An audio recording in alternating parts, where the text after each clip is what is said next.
maidudulot sa iyo ng maganda ang sobrang galit at pagsiselos mo na unting-unting sumisira sa pagkatao mo. May pag-asa pang magbago, Chanel. Magpakahinahon ka. Si Chanel, ang best friend ng nililigawan ko na si Kiara. Inaakala ko noon na tunay ngang mapagkakatiwalaan ito at napakasafe sa kanya si Kiara dahil halos sabay na silang lumaki. Halos sanggang dikit na nga ang turingan nila sa isa't isa. Sabi nga ni Kiara, gaya ng kanyang kinukwento madalas sa akin. Subalit, sa pagtuklas ko ng katotohanan, ay doon ko madidiskubre na ang numero uno na kanyang taong pinagkakatiwalaan ay ang tao pala na mananaksak sa kanya ng patalikod o magtatraidor sa kanya nang dahil lang sa pagkagumo nito sa sobrang insecurity at galit. Sa kabilang banda, ang kakatuwang bagay naman na sobra kong kinatatakutan noon dala ng pagkakaroon ko ng third eye ay siya palang tutulong sa akin sa pagtuklas ko ng katotohanan sa isang mahiwagang sitwasyon. Ako nga pala si Dutch na taga-Amerika. Masugid na maniligaw ni Kiara.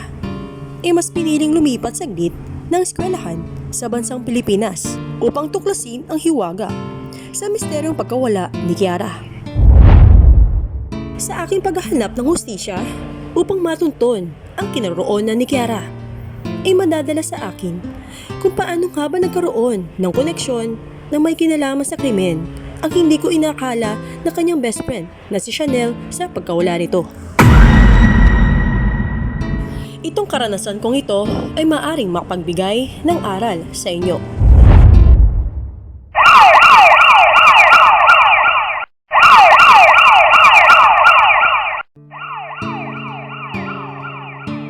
Maraming salamat, Hoji, sa tulong niyo. Naway, huwag sana kayong tumigil na maghanap ng lead para matagpuan natin kung saan tinatago ng kidnapper ang kawawa kong anak na si Kiara. Huwag kayong mag-alala, Mrs. Nieves. Mag-update na lang po kami sa tuwing may matutuklasan kami na balita sa aming investigation. Tara na, mahal. At pumasok na tayo sa ating bahay. Mag-iingat po kayo sa biyahe, Chip. Usap-usapan sa buong eskwelahan ang pagkawala ni Kiara. Halos, nag-trending na nga sa social media ang nangyari sa kanya. Dala ng pakiusap ng eskwelahan na huwag ipaalam sa balita ang kasalukuyang pagkawala ni Kiara sa mga magulang nito. Itumugon naman sila at ayaw din nilang maging hot issue sila sa buong Pilipinas. Kung kaya't tahimik na lang nila pinapaimbestigahan ang paghahanap sa nawawala na si Kiara. Sa kabilang banda, halos isang linggo na ang nagdaan ay hindi pa rin nila matukoy kung ano na ang update sa nawawala na si Kiara. Kasabay niyon ay naging usap-usapan din sa eskwelahan na iyon ni Kiara sa kolehiyo ang bagong transfer student na galing Amerika na walang iba kundi ako. Hindi ko naman may tatanggi na napakainit sa akin ng mga mata ng karamihan, lalo na sa mga mata ng mga kababaihan dahil isa akong hati-hunk, handsome, intelligent, talented, at sobrang achiever. Hindi ko nga maitatanggi na sumasali ako sa modeling at mga pageant sa eskwelahan namin sa Amerika. Kung kaya't sa lakas ng aking karisma ay hindi ko maiiwasan na ma-attract ang atensyon ng halos lahat ng mga tao sa aking paligid. Pagkarating ko sa nasabing eskwelahan na yon, ay nabalitaan ko na lamang na naging trending na ako sa social media. At sa tuwing darating ako sa entrance ng eskwelahan na yon, ay dinadagsa talaga at nagkukumpulan ang halos lahat ng mga estudyante hanggang sa mismong classroom ko. Gayon pa man, ay hindi ko naman binibida ang aking sarili at mas pinili ko pa rin ang pagiging low-key o misteryoso sa lahat ng mga kilos ko sa harapan nila upang maisagawa ang totoo kong intensyon kung bakit ako biglang nagdesisyon na lumipat saglit ng eskwelahan sa Pilipinas ay upang tumulong sa paghanap sa nawawala na si Kiara. Oh no. Si Kiara ay matagal ko nang nililigawan. Mula pa noong high school pa kami. Dala ng kagustuhan noon ni Kiara, nahintayin muna na parehas kaming graduate sa kolehiyo. Bago kami parehas na maging legal na magkarelasyon, itinaga akong maghintay, alang-alang sa wagas sa pagmamahal ko para sa kanya. Sa kabilang banda,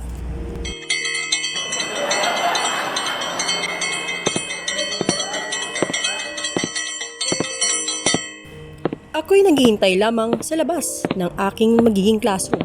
Habang ang lahat ng aking magiging classmate ay halos parang mga bubuyog na nagchichismisan sa loob ng nasabing kwarto. Mas lalo pa silang nagtitilian lahat nang bigla akong tinawag ng aming professor para formal na ipakilala ang aking sarili sa kanilang lahat. Kaya ng aking inaasahan ay nagtilian sila halos lahat nang nagsalita na ako sa harapan. Pagkatapos niyon, ay tahimik na lamang akong naupo banda sa gilid sa unahan pagkatapos ko magpakilala. Naku, Chanel, halaka. Nakita mo ba? Ang hati-hunk na pinakilala kanina ng professor natin? Mukhang may kaagaw ka na sa trono ng pagiging top 1 sa buong school natin ah. Ha? Bakit mo naman nasabi yan? Ito may chika ko lang sa'yo, girl. Kasi, ni-research ko siya eh. Grabe, sikat pala siya. Valedictorian pala yan sa isang sikat na school sa Amerika nung high school year niya. At saka, ayon doon sa natuklasan ko, nasa Dean's Lister pala yan, doon sa Harvard University. Kaya malamang, maungusang ka na yan sa posisyon mo sa top 1 ng buong school natin. Eh ano naman, kung Dean's Lister siya. At kung siya pa ang magaling sa Harvard, no? Hindi siya makakalamang sa akin. Hays, wala namang ibang magaling dito, hindi ba? Sa buong school na to. Kundi si Kiara eh. Parati naman siyang number 1 eh. Wala pa nung first year tayo. Ngayon, nawawala siya. Posible na ikaw na ang pumalit sa pagiging number 1 niya. Sayang nga, kung kailan graduating na tayo saka pa siya nawawala. Hay, si Kiara lang talagang katapat mo. Ngayong wala na siya, posible talaga si Mr. Hattie Hunk na siguro ang balakid mo sa posisyon ng pagiging summa cum laude. Ano naman yung pinagsasabi mo? Bakit binipita mo naman yan si Kiara? Wala na nga siya rito sa school natin, hindi ba? Si Kiara lang bang magaling? Magaling din ako, no? Ako lang pinakamagaling. Bakit po pa ba hinahanap ang wala na? Ha? Pwede ba yun? Ay, wag mo na nga ako ikukumpara sa loser. Wala na nga siya eh. Ibig sabihin, wala nang ibang matitirang matibay rito. Sa akin na ang posisyon ng summa cum laude. Wala lang karapatan ng iba na kunin ang posisyon na yon, kundi sa akin lang. Teka nga, Chanel, bakit para atang wala kang pakialam sa best friend mo? Kung makapagsilita ka, Chanel, parang wala lang sa'yo ang pagkawala ni Kiara. Ha? Hindi naman si ganon. Anong gagawin ko? Wala na nga siya, hindi ba? May magagawa ba ako para mahanap siya? Sumapit ang preliminary exam ng first quarter namin. Sa paglabas ng resulta, gaya ng aking inaasahan, nakita ko na lamang aking pangalan sa pinakaunahan. Hindi na nga ako nagabala pa na makipila sa napakaraming estudyante na dumudumog sa bulletin board para alamin ang resulta ng mga nakapasa. Sa kabilang banda,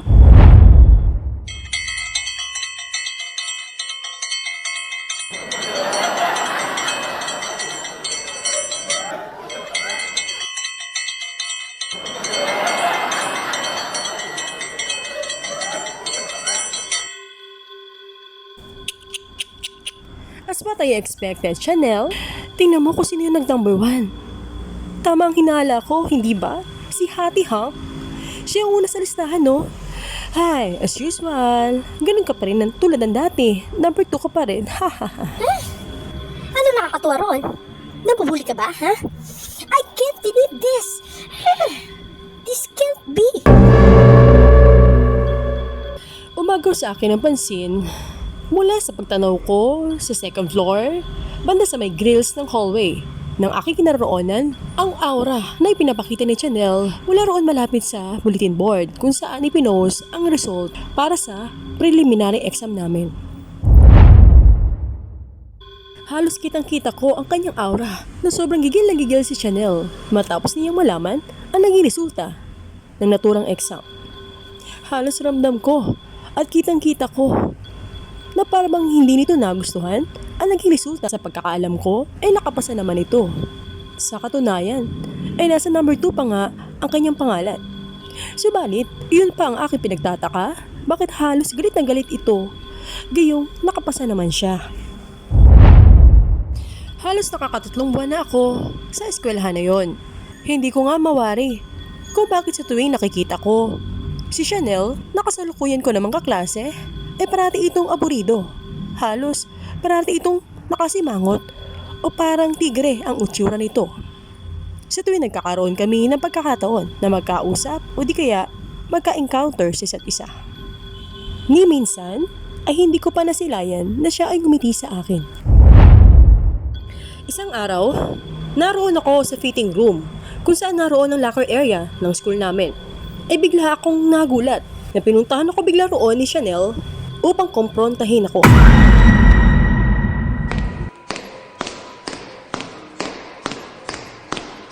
Hey, Mr. Dodge. Yes, miss. What can I do for you? Sumusobra ka na Ha? Umamin ka pa? Nandaraya ka ba Teka. sa halos lahat ng mga exams natin? Maging sa quizzes, long or short exams, pati sa lahat ng mga major exams natin, sa lahat ng subject natin, ha? Parati ka na lang nagpa-perfect sa exam. Always number 1 pa sa listahan. May masama ba ron? I think hindi ko nakasalan kung yun talaga ang nagiging resulta ng mga exams natin. Ha? Hambog ka pala eh. Alam mo, napakiyabang mo. Akala mo kung sino ka? Nabuguhan? Na bigla na lamang nagdudunong-dunungan? Sa school na ito? Hinay-hinay ka lang ha, Mr. Dodge. Huwag ka masyadong papresko. Look, Miss Chanel, bakit ba ang init ang ulo mo? Wala naman akong ginagawang masama sa'yo. Nag-aaral lang ako rito. And for your information, sa pagkakalam ko, tahimik lang naman ako sa room natin. Hindi mo ba nakikita yon? Nakita mo ba na minsan ako nakikipag-chit-chat kung kanino man? Ang yabang-yabang mo. Basta, look. Look, Mr. Dodge.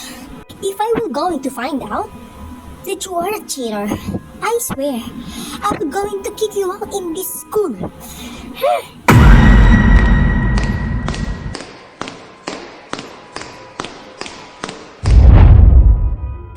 Sa pag-walkout ni Chanel, ay hindi ko na lamang napigilan ng umisi. Sa kabilang banda, habang lumilipas ang mga araw ng pamamalagi ko sa eskwelahan na yon, ay pasimple akong gumagawa ng sarili kong investigasyon. Mula sa mga pagtatanong-tanong sa lahat ng taong madalas na nakakausap ni Kiara. Maging sa lahat ng mga lugar sa eskwelahan na iyon na madalas nitong tambayan. Hanggang sa pakipag-coordinate ko sa CCTV section ng school na yon. Madali ko lang nakuha ang loob ng officer in charge ng naturang section na yon.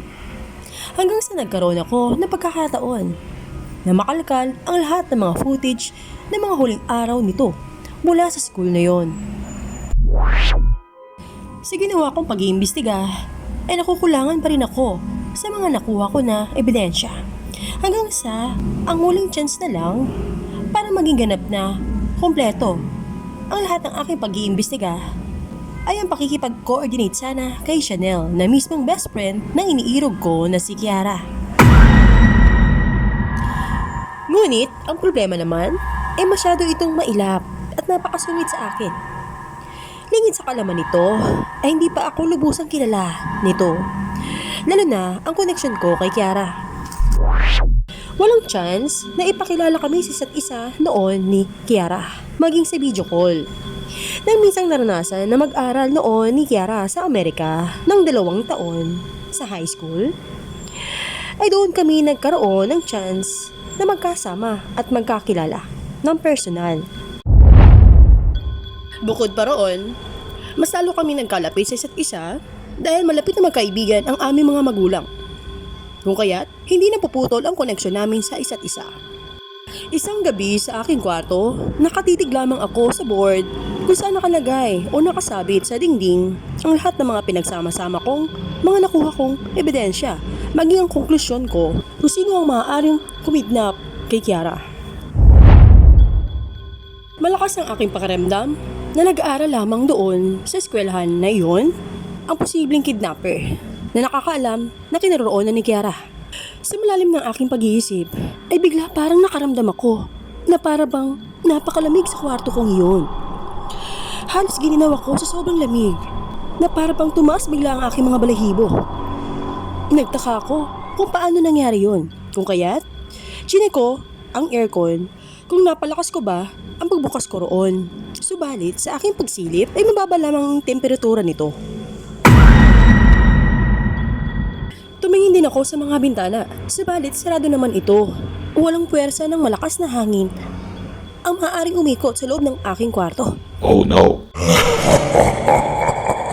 Hanggang sa, bigla na lamang natumba ang nakasandal na brown envelope malapit roon sa screen ng computer ko na kinaresulta ng pagkalat sa lamesa ng mga picture na naroon sa loob nito.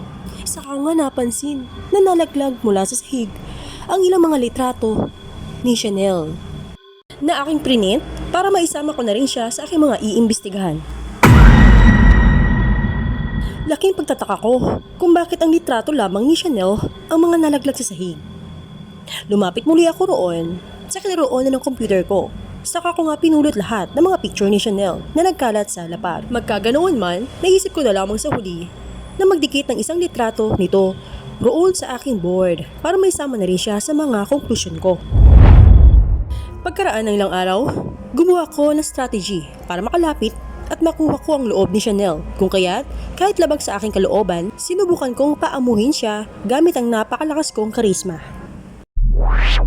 Isang umaga, habang nagdadrive ako papuntang gym dahil weekends na yun, ay bigla kong nasilayan sa isang sidewalk sa BGC si Chanel na tila ba ay sobrang busy nito na nagkakalkal ng anuman mula sa kanyang maliit na bag. Sinubukan nitong tumawid ng kalsada. Nang hindi niya napansin ang kanyang nilalakaran, ay bigla ito nahagip ng rumaragas ang motor saka ito tumalsik sa gilid ng kalsada. No, no, no, no, no, no, no.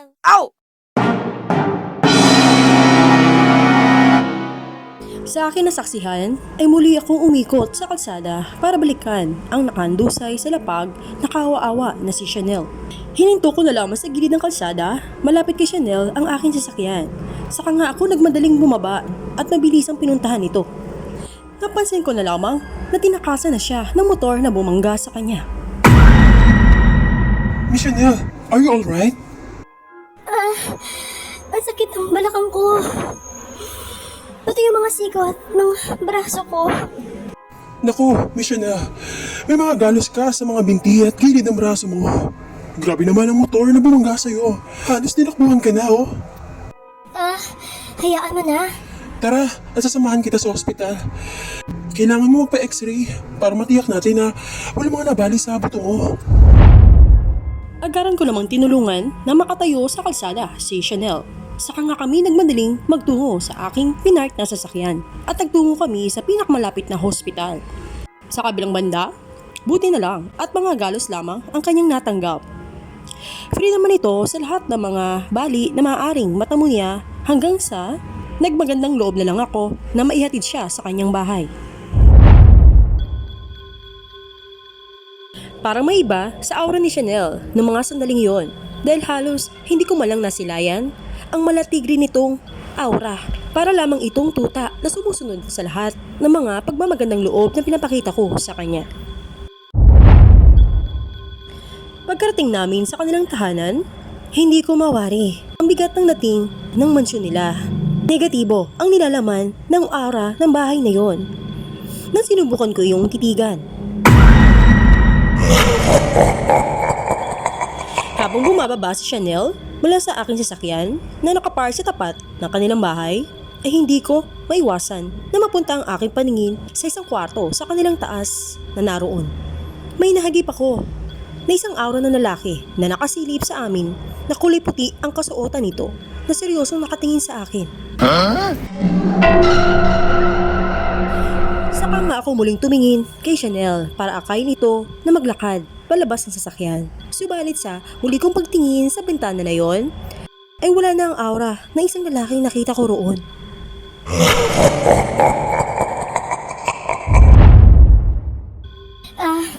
Mr. Dutch, maraming salamat pala ha sa kagandang loob na pagtulong na ginawa mo sa akin kanina nung nabangga ako.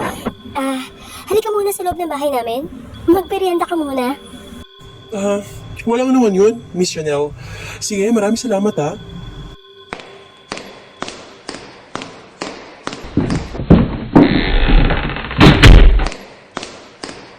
Pagkapasok namin sa loob, ay pinaupo na lamang niya ako sa kanilang sala. Wow, napakalaki naman ng iyong mansyon. And very elegant ha. Matanong ko lang, Miss Chanel, kasama mo ba rito ang iyong mga magulang? Ha? Actually, only child lang ako eh. Wala sila ngayon dito. Naroon sila sa ibang bansa at nag-work. Di bale, mag-isa lang ako rito sa bahay namin ngayon. Kasama ang ilan namin mga katulong. Bigla naman ako nagtaka sa kanyang sinabi. Kayong may napansin ako na isang lalaki roon sa isa nilang kwarto. Nabigla na lamang sumilip sa amin sa pagdating namin kanina.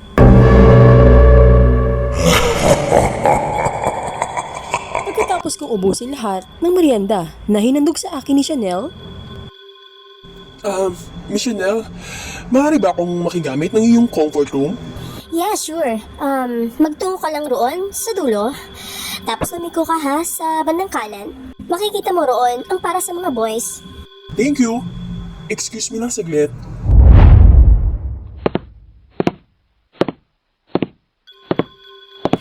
nang naroon ako sa loob ng CR, ewan ko ba, habang nagbabawas ako ng aking pantog, bigla na lamang nahagip ng peripheral vision ko sa ilalim na tila ba may mga paa na naroon sa ilalim ng shower area. Paa ng isang adult ng lalaki.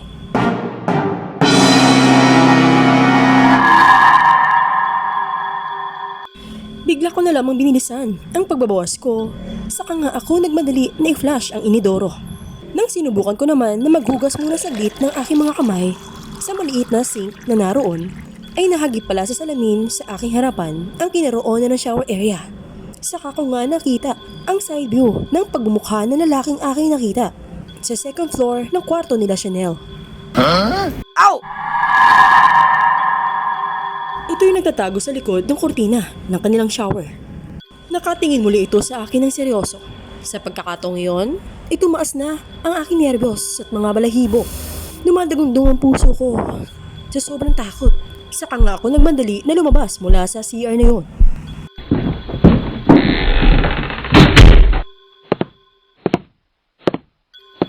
Oh, Mr. Dutch, okay ka lang ba? Para atang ninenervyos ka. Ha? Siya nga pala, Miss Chanel. Baka gusto mo na ipabless ang bahay niyo. May kakilala kasi akong simbahan kung sakali. Ha? Mr. Dutch? Bakit mo naman kagad nasabi yan? Ha? Wala lang. Naisip ko lang naman. Para kasing ang lungkot-lungkot ng aura ng bahay na ito. Makakatulong yun para mas lalong sumaya ang aura nito. Ayaw mo nun? Mas lalong papasok ang maraming blessing sa bahay nyo. Hindi ko akalain na may pagka-superstitious belief ka pala, Mr. Dutch, ha? Bakit pala simbahan ang sinadjust mo? Para atang mas bagay ang feng shui expert, ah. Sinasabi mo. Oh well, Mr. Dutch, maraming salamat sa offer mo, ha? Pero, no thanks na lang. I'm still alright pa rin naman dito sa bahay namin, eh. Pasensya na, Miss Chanel, ha? Nagbibiro lang naman ako. Kasi, hindi pa tayo seryoso eh. Saan nangyari sa'yo kanina? Baka sakali na mapasaya kita. Oh, ganun ba? Okay. Well then, I have to go na pala. Ingat ka na lang next time, ha, Miss Chanel. And pagaling ka. Bye. Maraming salamat ulit, ha, Mr. Dutch. Take care. Bye. Sa school namin ay kasalukuyan kaming nasa laboratorio at nagsasagawa kami ng experiment. Nagkataon naman na iba na ang pakikitungo sa akin ni Chanel. Kung dati-rati ay napakasungit ito sa akin. Ngayon naman ay halos nginingitian niya na ako sa araw-araw at feeling close na sa akin. Nagkataon na kami ang naging magpartner sa activity na ginagawa namin sa naturang laboratorio. Nang may biglang nangyari, nagkaroon bigla ng brownout sa nasabing building. Oh no. Naku naman. Ang malas naman ang araw na to. Oh. Nagka-brownout pa. Kung kailan narito na tayo sa loob ng laboratorio. Ang dilim-dilim naman tuloy ng lugar natin. At halos wala ang masyadong bintana rito eh. Kasalukuyan naman akong nakasilip niyon sa isang microscope nang biglang nawala ng ilaw sa loob ng kwartong yon. Sa aking paglingon kay Chanel, nakasalukuyan namang nagsasalita sa akin harapan. Sobra akong nagimbal sa aking nakita. Naroon muli ang aura ng lalaking aking nakita sa bahay noon nila Chanel.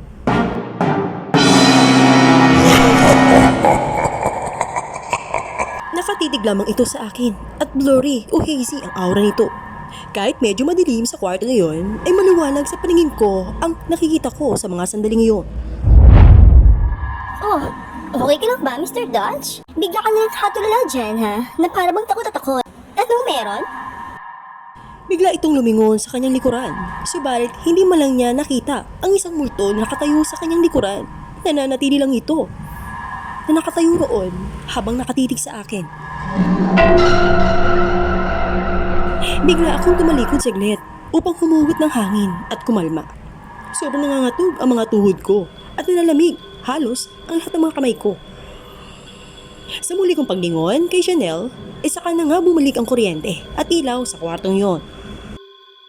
Okay ka lang ba, Mr. Dodge? Ha? Okay lang naman ako. Medyo nagulat lang ako. Kanina, nung nawalan tayo ng kuryente. Mula nang nakadalaw ako noon sa bahay ni na Chanel, ay doon na nga nagsimula halos na mawindang ang aking katahimikan dahil sa multo na nagpapakita sa akin. Hindi ko inaakala na maging sa aming bahay ay susundan pala ako nito.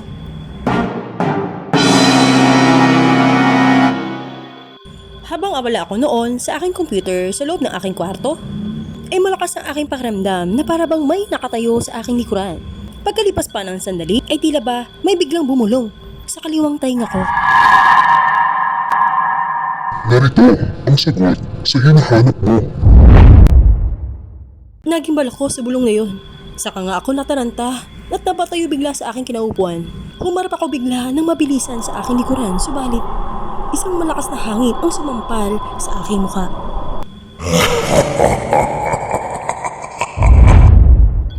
Sa kabilang banda, may biglang nalaglag na isang litrato mula roon sa board ko. Nang lalapitan ko na iyon, bigla na lamang ako huminto ng pagakbang ng aking mga paa. Nang bigla na lamang gumulong ang isang lapis na nakapatong doon sa lamesa malapit sa kinaroonan kung saan nakasabit ang board ko.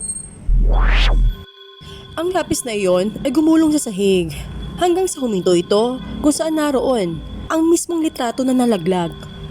Muli akong lumakad, saka ko nga napansin na ang dulo ng lapis ay parang may tinuturo sa mismong litrato na iyon. Ang litratong nalaglag ay ang screenshot ko nakuha sa isang CCTV camera. Nakinolekta ko pa mula roon sa school namin na kung saan nakuha habang masaya na naglalakad sa hallway ng school na yon si Kiara. Habang may lalaking nakasunod sa kanyang likuran na masaya rin doon mismo sa picture na yon. Sa napansin ko, sa dulo ng lapis na nalaglag ay nakaturo iyon sa mismong image na lalaki na nasa picture na yon sa likuran ni Kiara. Agaran ko namang kinuhanan ng picture ang itsura ng pagkakalaglag sa sahig ng picture at ng lapis bago ko pinulot ang lahat ng yon. Sa mga sandaling iyon, ay hindi na nga ako nag-atubili pa na i-research ang lalaki na naroon sa litrato. Pinagtanong-tanong ko iyon sa lahat ng mga teachers na kakilala ko at sa mga luma ng classbook picture ng naturang school na yon. Napagtanto ko na lamang na ang lalaki na nasa picture pala ay ang dating classmate nila Kiara noon na naroon din nakasign sa classroom ko. Laking pagtataka ko na lamang kung ano ang kinalaman ng lalaking iyon sa pagkawala ni Kiara. At nang sinubukan kong alamin kung naroon pa rin ba na nag-aaral ang lalaking iyon na nagangalang Giato Torres, ay nasabi na lang ng ilang teachers doon na matagal na raw lumipat sa ibang school ang nasabing lalaking iyon. Mas lalong naging komplikado para sa akin na matuntun kung saan naroroon si Kiato Torres dahil hindi ako pinayagan ng school na yon na ibigay ang address kung saan ito nakatira. Kalaunan, wala na nga akong nagawa kundi ang mag-hire na lang ng isang private investigator upang ipahanap si Kiato Torres. Sa isang pagkakataon, ay sumapit ang birthday celebration ni Chanel. Naganda ito na isang magarbong birthday celebration sa mismong bahay niya sa mansyon na yon. At isa nga ako sa mga naimbitahan. Nang naroon na ako sa bahay nila, ay napansin ko na lamang na masyado siyang abala at masaya sa lahat ng kanyang bisita na dumating sa naturang bahay na yon. Habang nakaupo ako sa kanilang sofa, ay bigla ko na lamang naisip na abalahin ang aking sarili na tumingin-tingin na lamang sa lahat ng picture na naroroon na nakadisplay sa mismong gilid ng kanilang living room area. Sa aking pagtitingin-tingin ay may nahagip ang aking mga mata na isang grupo ng litrato na kuha sa isang beach. Ito'y nakatago lamang sa lahat ng mga naglalakihang litrato na nakadisplay sa isang napakahabang tukador ng salas na yon. Nakilala ko ang lalaki na kasama sa litrato na yon na walang iba kundi si Kiato Torres. Habang tinititigan ko ang litrato ngayon, ay muli ko na namang naharamdaman na para bang may nakatayo sa gilid ko. Saka muli ito bumulong sa akin. Basahin ang sulat. Tumataas ang buong balahibo ko habang nanginginig ako. Saka nga ako tuluyang tumingin mula sa aking kaliwa. Subalit wala namang katao-tao roon. Ha? Basahin ang sulat? Anong ibig sabihin niyon? Oh no. Saglit akong natulala sa larawan na hawak-hawak ko. Saka ko nga hinanap ang message na narinig ko. Hanggang sa bigla kong napansin na mayroong sulat mula roon sa likod ng hawak-hawak ko na larawan. Dahil doon, ay agaran ko na lamang iyong kinuhanan ng litrato mula sa aking cellphone. Ang mismong litrato na yon, maging ang sulat na yon. Maya't maya, ay biglang nagsalita si Chanel sa aking likuran na halos kinagulat ko. Oh, Mr. Dodge, anong ginagawa mo rito? Oh, Miss Chanel, ikaw pala. Tumitingin lang ako rito sa mga larawan nyo. Ang gigit nyo nga lahat rito eh. Saang lugar pala ito kuha? Ha? Ayun ba? Outing pala yan. Nung minsan na lumabas kami ng mga friends ko, nung nagplano kami na mag-outing, sa Batangas pala kuha yan. Nice shot ha? Well, bakit ka nga ba nag-iisa rito? Tara na. Hinihintay ka na namin doon, no? Mag-inuman na raw tayo. Okay, yeah, let's go. Na mga sumunod na araw, doon ko nga nalaman mula sa mga picture na aking napansin sa bahay nila Chanel ay manliligaw pala niya si Kiato Torres. Ang sulat na aking kinuhanan sa likod ng litratong iyon ay galing pala kay Kiato Torres na binigay niya noon para kay Chanel bilang kanyang alaala. Sa kabilang banda, habang binabasa ko at tinitingnan ang sulat ni Kiato para kay Chanel na print ko para sana isabit sa board ko, ay bigla namang tumawag sa akin ang private detective na hinire ko para i-research ang nagngangalang Kiato.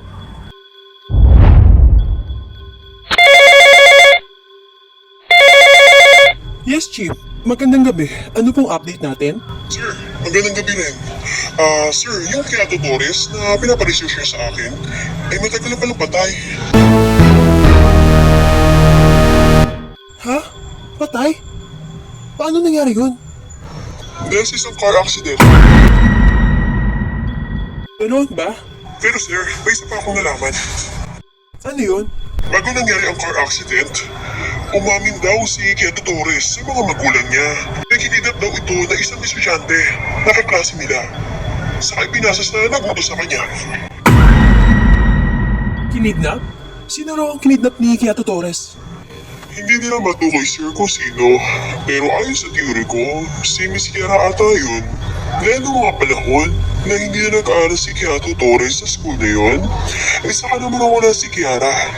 At pagkatapos, ay saka naman nag-confess si Kiato sa kanyang mga magulang na mayroon itong kinidnap. Bago na nangyari ang car accident sa kanya. Nagpa-imbestiga pala ang mga magulang ni Kiato, sir. Kung sino yung nag-uutos sa kanya para kumidnap ng isang estudyante. Kaso, di ko silang malaman kung sino yun. Maging yung sasakyan nga na ginamit sa pag-ambush sa kanya, walang plaka. Saka pinasunog daw, sir. Walang iniwang ebidensya. Malinis ang pagkakagawa nila ng krimen. Paano natin malalaman kung sino ang nag-utos sa kanya para kidnapin si Kiara? Yun pala mga alamin ko, sir. Halos hindi ako pinatulog ng mga nalaman ko ukol kay Kiato Torres. Wala na akong iba pang naiisip kundi ang harapin ang aking kinatatakutan. Malinaw sa aking kamalayan na tinutulungan ako ng multong iyon sa paglutas ko sa kasong ito. Sa kabilang banda, habang tinititigan ko ang larawan ni Kiato Torres, mula roon sa lahat ng mga ebidensya na nakalap ko, maging sa isang larawan na nakuha ko mula roon sa bahay ni Chanel, ay tila ba para atang naging pamilyar ito sa akin.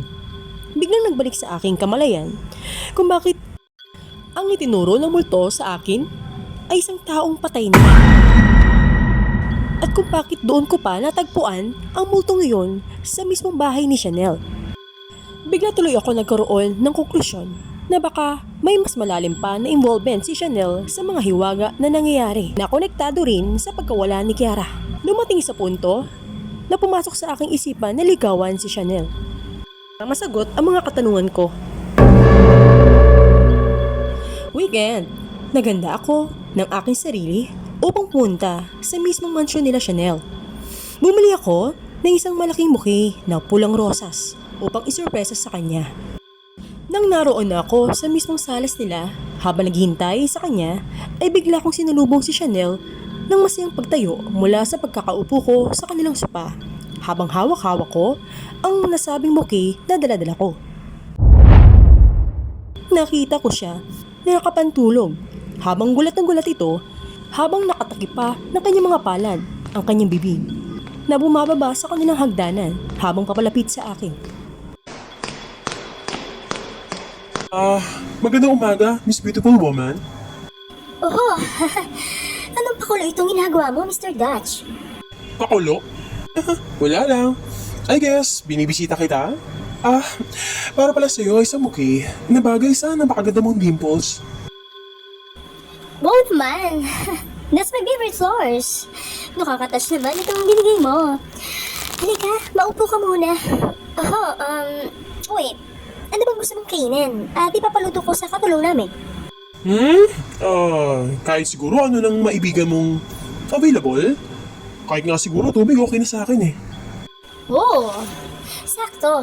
Hindi pa kasi ako nagbe-breakfast di sumamay ka na lang sa akin sa pagkain. Grabe ka, Mr. Dutch. Na-surprise talaga ako sa ginawa mo ngayon, Bakit hindi ka man lang nagpasabi na pupunta ka pala rito?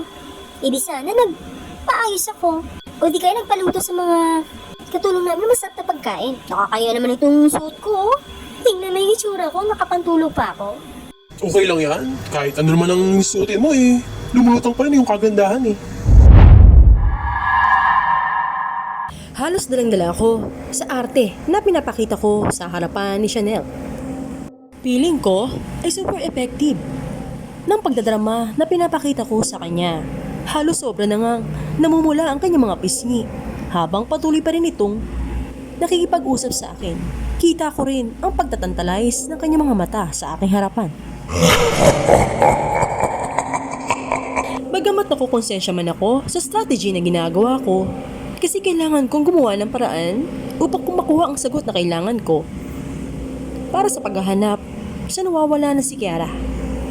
Ay kailangan ko pa rin gawin na makipaglaro sa kanya. Umabot halos ng 3 linggo ang pagpapanggap ko ng paliligaw kay Chanel, hanggang isang araw na hindi pa umaabot ang 1 buwan ay sinagot na niya ako. Oh no. Nakonsensya ako sa aking ginawa, pero dahil doon ay nagkaroon ako ng mas maluwag na akses sa bahay nila. Minsan isang araw, nang nagpakita ako roon, nagkataon naman ay wala ito sa kanilang pamamahay, kundi nasa mall at nagsha-shopping. Dahil kilala na ako ng mga katulong nila, ay malaya na akong pumasok at mag-ikot-ikot sa bahay na yon. Habang nag-iikot ako sa bawat sulok ng mansyon na yon, ay naramdaman ko muli ang presensya ng multo na nagpaparamdam sa akin. Napalingon ako sa isang kwarto sa tapat na isang library doon. Doon ko nga nakita na nakatayo ang kulto ng lalaki. Ewan ko ba, pero para atang kusa na lang lumalakad ang aking mga paa patungo sa kinaroonan niya. Para akong nahipnotismo sa kanya. Biglang nawala ang aking kaba. Bagkos, matinding curiosity ang nagtulak sa akin para tuklasin kung anong meron sa kinaroonan niya. Bago ako makadaan sa nakatutok na CCTV, papasok sa nasabing library, ay biglang nawala ang kuryente sa buong mansyon na yon. Oh no. Napatigil ako sa aking paglalakad nang biglang dumilim ang paligid. Bigla ko na lamang binuksan ang mismong cellphone ko na nagsilbing ilaw ko saka ko nga tinuloy ang pagpunta roon sa library. Kusa na bukas ang nasabing pintuan ng library nang nakarating na ako sa tapat niyon. Samantala, buong tapang ako na pumasok sa loob. Muli ko na naman siyang nakita na naglow sa dilim habang nakatayo roon sa tapat ng isang giant ng stante ng mga libro. Sa kabilang banda, kusa na naman muli na umikot ang isang giant na stante ng mga libro habang naroon sa gilid ang multo habang nakatitig lamang sa akin. Kahit fighting spirit na lang ang meron ako, ay rinig na rinig ko pa rin ang dugundong ng tibok ng puso kong ninenervyos. Patuloy pa rin akong humahakbang papalapit sa nasabing istante. Hanggang sa nakapasok na nga ako sa loob. Sa pagpasok ko niyon, ay biglang nagbukas lahat ng mga naglalakihang lampara na nakasabit sa bawat gilid ng puder ng aking daraanan. Napakahaba pala ng pasilyo na naroon. Nagulat ako sa aking nasaksihan, pero nilalakasan ko pa rin ang aking kalooban. Bago ako pumasok sa bahay na yon, ay nakahanda na ako sa pag-iimbestiga na aking maaaring gawin. May suot akong maliit na kamera mula sa aking damit na nakatutok sa dinaraanan ko, kung kaya't nakukuhanan nito halos lahat ng mga kaganapan sa loob. Oh no. Habang naglalakad ako sa mahabang pasilyo na naroon sa loob, hindi na muli nagparamdam ang multo na umakay sa akin sa loob ng kwartong yon. Mas lalo kong naramdaman ang creepy ng paligid. Iyon pala ang tinatagong sekreto ng mismong mansyon na yon. Hanggang sa narating ko na nga ang dulo at napaliko ako bandang kanan. May natatanaw ako na isang kwarto mula roon. Patuloy lang ako na tumutungo sa lugar na yon. Muli kong pinasok ang kwarto, saka nga ako may napansin na tila ba may kung sino man ang nakaupo sa isang upuan na nakaharap sa isang maraming screen ng TV na nakatalikod sa mismong pintuan. Tumambad sa aking paningin na puro TV pala na isang CCTV camera ang naroon sa harapan ng nakatalikod na lalaki. Sa kabilang banda, doon lamang pumokus ang aking paningin sa mismong CCTV camera. Biglang rumagasa ang sobrang galit sa puso ko.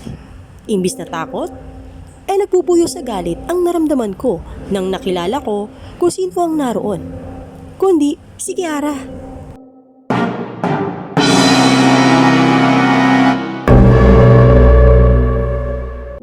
May sarili palang generator ang bahagi ng sikretong lugar na yon. Kung kaya, nananatili na mayroong kuryente roon. Hindi na nga ako nagsiyang pa ng panahon. Agara naman akong lumapit sa kinaroonan ng CCTV na yon para mas malapitan kong siyasatin kung tama ba ang aking paningin na si Kiara ang naroon sa monitor. Hindi maaari ito. Si Kiara nga ang nasa monitor. Saang lugar ba ito? Teka nga, at kailangan ko munang hanapin ng kung saan naroon ang lugar na ito. Taksil ka, Chanel. Ikaw pala ang lintik na kidnapper, kriminal. Paano mo nagawa ito kay Kiara? Oh no. Habang aligaga ako, na kinakalikot ang mismong CCTV camera para alamin ang location na kinaroonan ni Kiara, nagtaka na lang ako kung bakit para atang hindi man lamang umiimik ang lalaking nakaupo lamang sa gilid ko.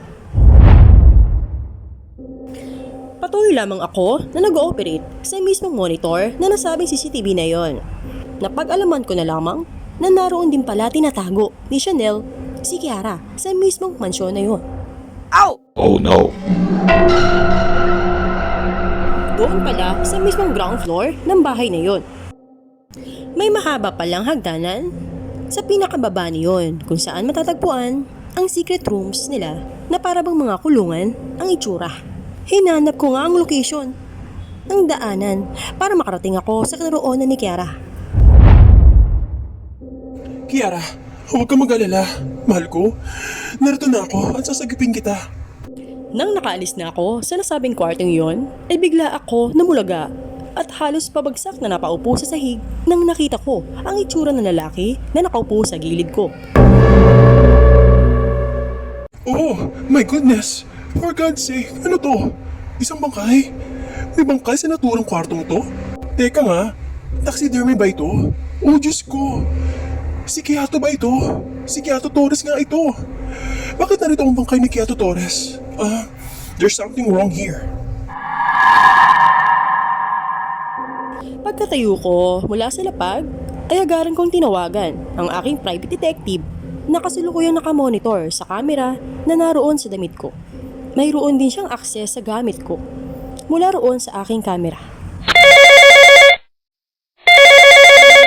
Chip, nakita mo ba ito?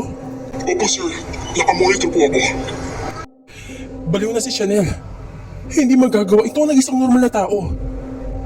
Narito ang bangkay ni Kiato Torres. Nakataxidermy pa.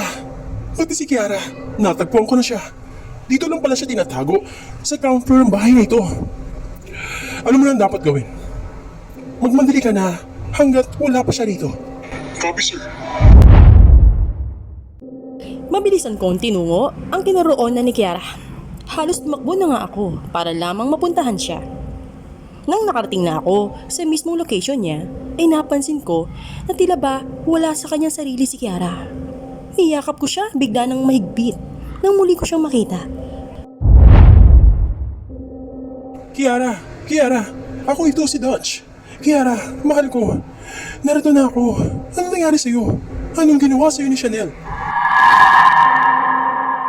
Sa kabilang banda, nang napansin ni Chanel na biglang nawala ng koneksyon sa kanyang cellphone, ang CCTV monitor na kanilang bahay, ay nagmadali kagad itong umuwi.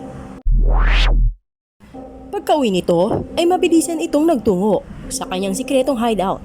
Halos magwala si Chanel nang nakita niya sa kanyang monitor na naroon si Dutch sa mismong kinaroonan ni Kiara. Binalibag niya ang lahat ng kanyang mga gamit sa kwartong yon, habang nakasabunot sa kanyang ulo na nakatingin sa monitor ng CCTV camera.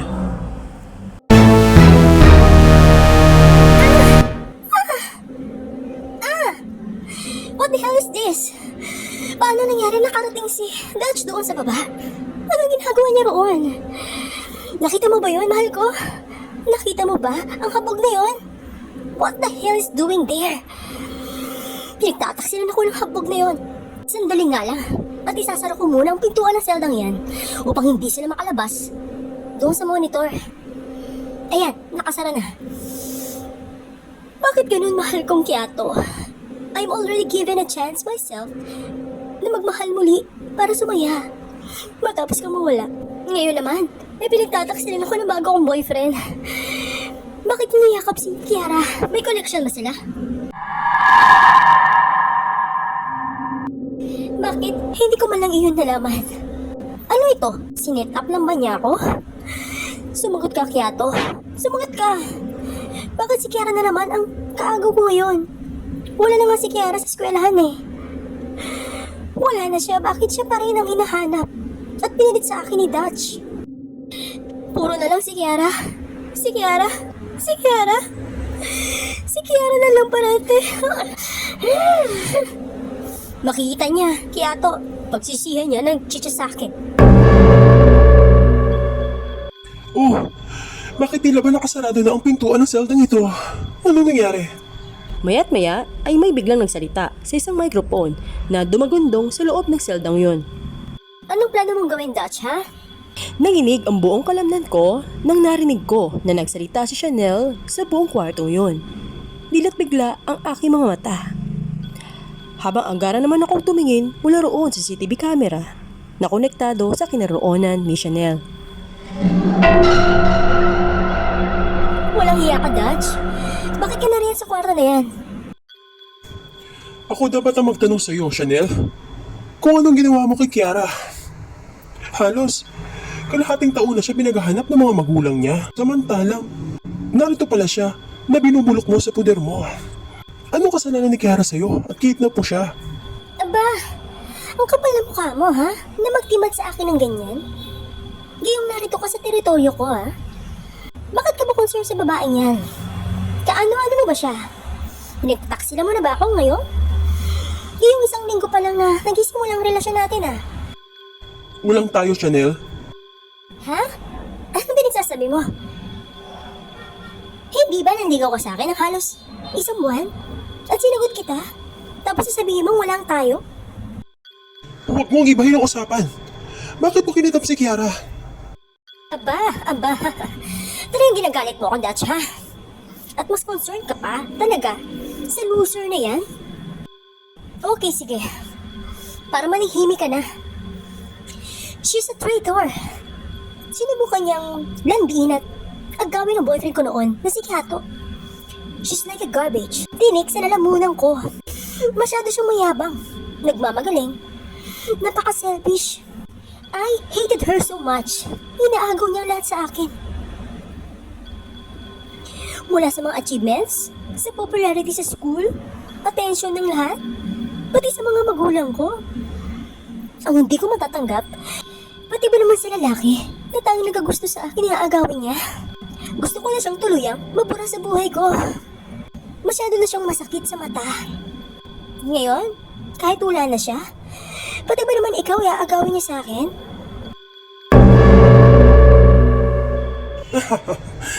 Baliw ko na talaga, Chanel. Isa kang psychopath.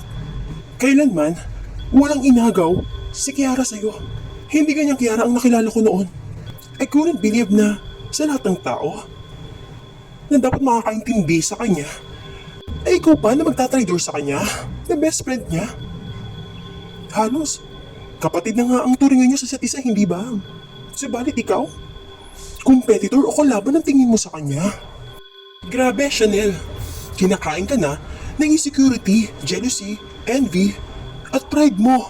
You're losing your sanity. Bakit ka ba ganyan magsalita? Parang mas matagal mo pa siya kilala kaysa sa akin, ha? Ay, tama na, Chanel. Please, stop na. Matagal kami nagkakilala noon ni Kiara. Wala pa na nag-aral siya sa Amerika noon. Kaya ako naparito sa Pilipinas galing Amerika. Para sa kanya. Para hanapin siya. She's my real reason why I need to put a mask to come near to you. To find the truth. I'm sorry. Chanel, if I deceive you, she's my true love. Oh no. Hindi. Walang katotohanan yan. Magtigil ka na nga, Dutch. Si Kiara naman ang panalo. Dapat, pina-ambush ko na lang siya noon kasama ng traidor na si Kiato. Para sana, wala akong problema ngayon. Kung alam ko lang, na ganito mangyayari sa akin, na siya na naman ang magiging dahilan ng aking kasuwian, di sana, sinama ko na siya sa mga ina-ambush ko noon. Mabait pa nga ako ngayon eh. Dahil bala ko nga sa mental hospital ko nga siya ipapatapon habang nabubuhay siya. So, inaamin mo nga ngayon na ikaw pala ang nagpa-ambush kay Kiato Torres? Ha? Kilala mo si Kiato Torres? Ano eh, hindi ko naman dapat siya papapatay eh. Nung nag-cheat nga siya sa akin eh. Nang dahil kay Kiara, I've forgiven him. In return, nakikidnapin niya si Kiara for me. Pinatunayan na talaga niya na he truly loves me. Kasi ginawa niya eh. Pero, Nag-trade siya sa akin. Nang inamin niya sa akin na nag-share pala siya ng ginawa niya sa kanyang mga magulang. Wala naman akong magawa. Mas mahal ko pa rin ang aking sarili kaya pinapatay ko siya para lang hindi ako makulong. I did it. Pero mahal ko talaga siya eh. Hindi ko matanggap ang ginawa ko sa kanya. Kaya binuhay ko siya mali. Si Kiato lang ang totoo nagmahal sa akin. Not Kiara. Even yung mga nagampun sa akin, mga magulang ko, they didn't love me. Si Kiato lang. Kaya ba, pinataxidermy mo siya? Hindi ka ba naawa sa parents ni Kiara? Wala ka nang pakialam doon. Tama na nga itong usapan na ito. Masyado nang kumahaba. Pinagbigyan na kita. Kasi pagkatapos ito, sa hukay na rin naman ang hakantungan mo eh. Don't worry, magkakasama na kayo ni Kiara. You don't deserve taxidermy or preservation. Dahil sa taksilan mo. Pagkaraan ng sandali, Miss Chanel, inaaresto ka namin ngayon sa salang pagkakakidnap mo kay Miss Kiara. Pagnanakaw mo ng bangkay ni Mr. Kiato Torres at sa pagbabanta mo sa buhay ni Mr. Dutch. May karapatan kang manahimik ngayon, Miss Chanel. Ano man ang iyong sasabihin sa pagkakataong ito ay maaaring gamitin laban sa iyo. Maaari ka rin kumuha ng sarili mong abogado. sa kaabalahan ni Chanel na makipag-usap sa akin ay nakapasok na pala lahat ng grupo ng mga polis kasama ang aking kinontak na private detective nito mga nakarang oras. Sila'y nakaabot hanggang doon sa secret hideout nito. Naroon na pala sila habang nagsasalita si Chanel. Kung kaya't napakinggan nila ang lahat ng mga naging komento nito. Oh no. Pagkaraan ng ilang araw, nakulong na nga si Chanel na ibalik na rin ang bangkay ni Kiato Torres sa kanyang pamilya. Gayun din si Kiara. Saka ito pinagamot sa ospital upang bumalik ang kayusa ng kanyang pag-iisip. At pagkatapos niyon, ay sabay kaming nagtungo sa Amerika ni Kiara upang doon sabay mag-aral at magkasama habang buhay.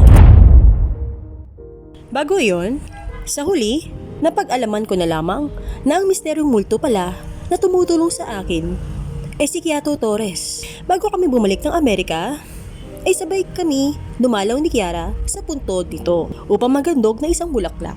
Sa huling pagkakataon ay muling nagpakita sa sementeryo ang kaluluwa ni Kiato.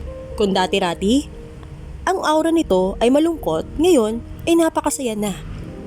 Hanggang sa bigla na lamang itong nawala habang nakangiti sa amin.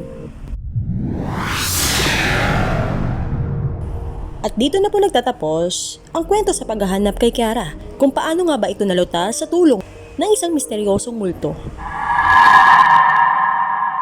Hi po! Kamusta po kayong lahat? Nagustuhan niyo po ba ang ating ihihandog na kwento? Kung ito'y inyong nagustuhan, huwag niyo po kalimutan na mag-subscribe, mag-like at mag-comment sa aking YouTube channel kung may nais po kayong sabihin. At huwag niyo rin po kalimutan na i-click ang bell para always po kayong ma-notify sa susunod mga videos na ating ipopost. Maraming salamat po and have a good day!